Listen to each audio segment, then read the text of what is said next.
Hi guys, and welcome to my video tutorial. Today I'm gonna quickly go through the front-end part, and then I will move to the Axios library, and then I will switch to the backend for registration systems that I used, where I implemented Spring Boot, JPA, MySql database. So yeah, let's get started. So as you can see here, after after running our front end, after running our front end part, you can see that it switched us actually to this page. This is the first page that was created by me. It has two buttons. It has the basic information about the web app, and it has some statistics that have been made by people in the United Kingdom in few last years. So yeah, it has the sign up button, and after clicking on it, it will switch you to this page. This page, the front end page for the registration, was done not by me, was done by my groupmate. So basically, before moving to the backend stuff, I would like to quickly go through the Axios that I use. So Axios is actually a JavaScript library that uh, gives you an opportunity to send a rich HTTP request to the backend. And not only, actually, we are calling the and over here we are calling the post method and writing method from from the backend. We are actually taking all the information over here from these strings and sending to the backend. And also, if our and then if our response status equals to 100, it takes all the values over here and return it to the initial position. So let's get start testing it. As you can see here, after typing some random information over here, um, um, and clicking on submit button, it will switch you to this page. And if we go to the network, we can see that our save method been called. So we are basically calling our requesting our URL from the backend. We are requesting method post, and our status equals to 100. We are sending this information to the backend, and our response status is lead saved. So if we go to the database in the backend, we can see the one moment. Mm,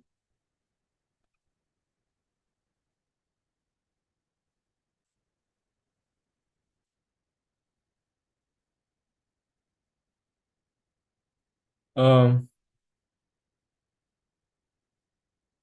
you can see that our information is stored over here.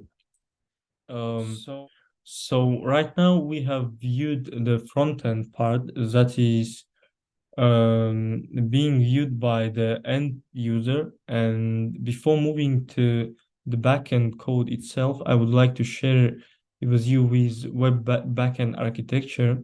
So my backend code handles all of these parts on itself. So as you can see here, we have controller layer. Controller layer basically responds to the requests that are sent from the front end, from the front end client, and sends the final response to the client back. Um, we can say that the controller layer is our interface to the backend, to the backend application itself.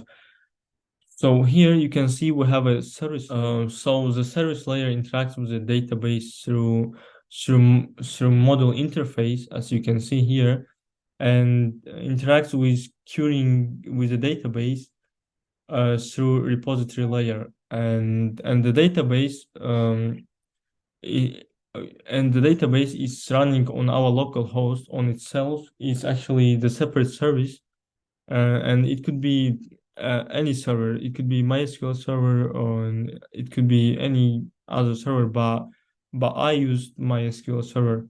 So Spring Boot actually allows us to create all of this stuff into our Java classes and interfaces to implement all of these controller layers, services, models, repositories into our Java classes and interfaces. So also we have a JPA here. JPA allows us to create a model um, to write an entities in the model class, and after running the web application, it actually generates uh, the columns and so as you can see here, I implemented all these parts from the web backend architecture to my backend code. I have here lead controller, repository, service, as shown here. So my lead is just a name. It could be any name. So here I implemented my model. I declared um, I declared columns uh, yeah, as an entities, I have here full name, username, mobile, email, password, and here I injected JPA in dependency, which allows me to create the column and the rows on the database itself after running the program. So yeah, basically yeah, and the service layer actually is a class that typically has all the business logic of the program on itself. It basically says what kind of operations do we have and what kind of operations do we support. And also I have implemented here Spring Security. So yeah, over here as you can see, and it allows us to encrypt the password into the database. And also the Spring Security on itself uh, has the login stuff. Let me show you.